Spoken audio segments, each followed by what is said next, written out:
If you're looking for an inexpensive and easy project to build on a Saturday afternoon, you might want to think about building some artificial trees to submerge as fish habitat.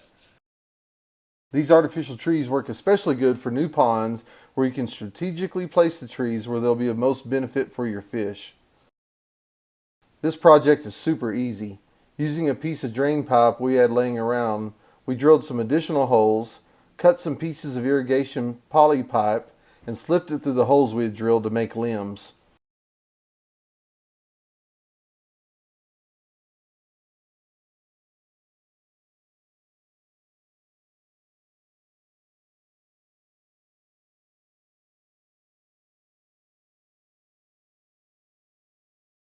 Then we concreted the pipe into a block to give the whole contraption some weight and then sunk it into the pond.